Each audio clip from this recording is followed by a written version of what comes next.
Safe ba ang magjakol araw-araw? Hala ka, Dudong! Palagi mo bang nilalaro yang ano mo?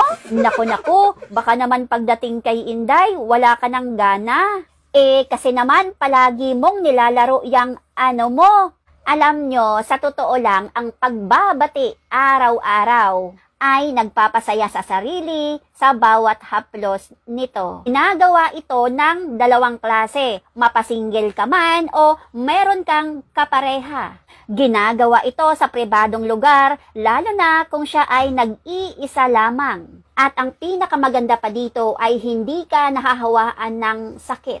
Ito ang paraan na mapaligaya mo o mapasaya mo ang sarili mo na safe. So, eto na nga, balik tayo sa ating usapin kung gaano nga ba ito ka-safe, kung ginagawa niya ito araw-araw, kung ginagawa niya itong libangan, at hindi lang araw-araw, nako, sa isang araw ay nakatatlo, apat o nakalima pa ito. Nako, ang tindi mo, Dudong. Eto, ayon ito sa pag-aaral, kapag ikaw ay labis na ginagawa ito at nasobrahan, ay nakakaapekto ito sa iyong mental health. At maaaring makaapekto ito sa iyong katawan na sanhi ng pagiging mahina. At syempre, madaling pagkapagod. Nakakasira din ito sa iyong mentalidad sapagkat ito na lamang ang iniisip mo buong araw. Kaya naman, Dudong, nako, kung ikaw ay ginagawa mo nitong aliwa, nako, huwag mo namang araw-arawin, lalo na kapag ikaw ay meron namang kinakasama sa buhay.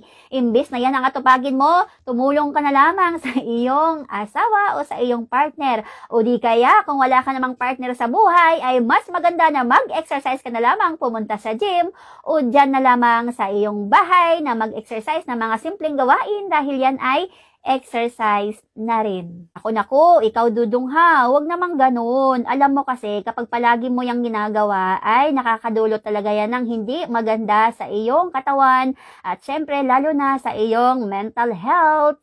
Kaya ayan, importante pa rin ang ating mental health at ang ating katawan. Ikaw din, tatamadin ka na. Ikaw din, parang, yan na lang ang palagi mong iniisip, lagi kang excited umuwi, o minsan mas pinipili mo na lamang na umabsent sa trabaho dahil kinahihiligan mo nang gawin iyan. Kaya naman, kung ako sa iyo ay tigil-tigilan mo na yan, maghanap ka na lamang ng mapapangasawa o makakasama mo sa buhay at doon mo na lamang ilaan ang gusto mong mangyari. So, ayun lamang. Maraming salamat. At syempre, lagi kong sinasabi dito, always honor your wife, love your wife, respect your wife.